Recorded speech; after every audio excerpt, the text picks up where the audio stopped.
Hi hello నమస్తే అస్సలం అయికుం. Saudi Telugu news YouTube ఛానల్కి స్వాగతం అండి. ఫ్రెండ్స్, ముందుగా మా యొక్క ఛానల్ను సబ్స్క్రైబ్ చేయండి. వీడియో చూస్తున్నప్పుడు దయచేసి లైక్ చేయడం మర్చిపోద్దండి. సో ముందుగా ఇవాళ జనవరి 2వ తారీఖు 2024వ సంవత్సరం అండి. ఇవాళ అప్డేట్ విషయానికి వస్తే సౌదీ అరేబియాకి సంబంధించి వర్క్ వీసాలు ఏవైతే ఉన్నాయో వీసా స్టాంపింగ్ అయిన తర్వాత మనకు ఎలక్ట్రానిక్ పేపర్ వస్తుందండి. సో చాలామంది బ్రోకర్లు ఏం చేస్తూ ఉన్నారంటే, ముఖ్యంగా ముంబైలో ఉన్న వాళ్ళు స్టాంపింగ్ అవ్వకపోయినా కూడా అయిపోయిందని చెప్పి మన యొక్క ఫోటో మార్పింగ్ చేసి లేదా మన పేరు మార్పింగ్ చేసి సో అమాయకుల్ని మోసం చేస్తూ ఉన్నారు. మీ స్టాంపింగ్ అయిపోయిందండి, మీరు డబ్బులు పంపించండి అని చెప్పి 60,000, 70,000, లక్ష, 2 లక్షలు కూడా తీసుకున్న వాళ్ళు చాలామంది ఉన్నారండి. సో ఇది ఏది ఫేక్ వీసా, ఏది ఒరిజినల్ వీసా ఎలా తెలుసుకోవాలి నేను మీకు ప్రాక్టికల్గా ఇవాళ చూపిస్తానండి. సో చూడండి, ఫస్ట్ ఒకప్పుడు మనకు వీసా స్టాంపింగ్ అయిన తర్వాత ఇలా పాస్పోర్ట్లో స్టిక్కర్ వచ్చేదండి, అవునా కదా? ఈ విధంగా స్టిక్కర్ వచ్చేది. దాని తర్వాత ఏమైపోయింది, ఈ విధంగా మనకు గ్రీన్ కలర్లో వీసా కాపీ వచ్చేది. రీసెంట్ వరకు ఒక 10 రోజుల క్రితం కూడా ఇలాంటి పేపర్ వచ్చేదండి. ఇప్పుడు మళ్ళీ కొత్త అప్డేట్ ప్రకారం మనకు ఈ యొక్క మోఫా సైట్ అప్డేట్ అయిపోయింది. మళ్ళీ ఎలక్ట్రానిక్ వీసాను ఈ విధంగా ఇస్తూ ఉన్నారండి. ఈ విధంగా మనకు ఎలక్ట్రానిక్ పేపర్ వస్తుంది. సో ఈ పేపర్లో ఫోటో మార్చి, పాస్పోర్ట్ నెంబర్ మార్చి చాలామంది మోసం చేస్తూ ఉన్నారు.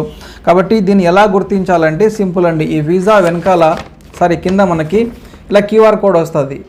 ఓకే, ఈ QR కోడ్ని స్కాన్ చేస్తే మన ఫోటో, మన వీసా నెంబర్, మన పాస్పోర్ట్ ఎక్స్పైరీ డేట్ ఇవన్నీ కూడా మనకు కనబడతాయి. తద్వారా ఈ వీసా ఒరిజినల్ అని చెప్పి ఈజీగా మనమే గుర్తించవచ్చండి. సో దయచేసి ఈ వీడియో ఎండ్ వరకు చూడండి. మీకు ప్రాక్టికల్గా నా మొబైల్లో నేను ఒక QR కోడ్ని స్కాన్ చేసి మీకు చూపిస్తానండి. సో దయచేసి ఈ వీడియోను షేర్ చేయడం మర్చిపోద్దండి, ఓకేనా? ఫ్రెండ్స్, ముందుగా మీరు ఏం చేస్తారంటే మీ మొబైల్లో గూగుల్ ఓపెన్ చేయండి. గూగుల్ ఓపెన్ చేసి ఇక్కడ మనకు చూడండి కార్నర్లో కెమెరా ఆప్షన్ ఉంది కదా, కెమెరా దాని మీద ప్రెస్ చేయండి. తర్వాత ఇక్కడ మనకు కెమెరా ఆప్షన్ ఉంది చూడండి, ఇది ఎనేబుల్ చేయండి. ఇక్కడ QR కోడ్, మీ వీసా కాపీలో QR కోడ్ మీద స్కాన్ చేయండి.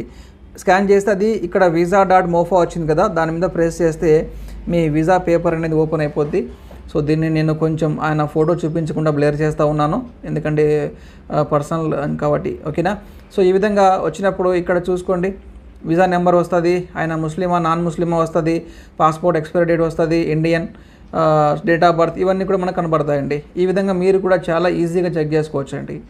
సో ఒకప్పుడు మనకు పాస్పోర్ట్లో స్టిక్కర్ వచ్చేటప్పుడు అది ఇలాంటి QR కోడ్ ఉండేది కాదు. తర్వాత వచ్చిన పేపర్లు కూడా సరిగ్గా QR కోడ్ పనిచేసేది కాదు. ఇప్పుడు వచ్చిన కొత్త అప్డేట్ ప్రకారం ఇది చాలా బెస్ట్ ఉందండి. ఈజీగా మీరు కూడా చెక్ చేసుకోవచ్చు ఈ విధంగా, ఓకేనా? సో ఈ వీడియో దయచేసి లైక్ చేయండి, షేర్ చేయండి, సబ్స్క్రైబ్ చేయడం మర్చిపోద్దండి.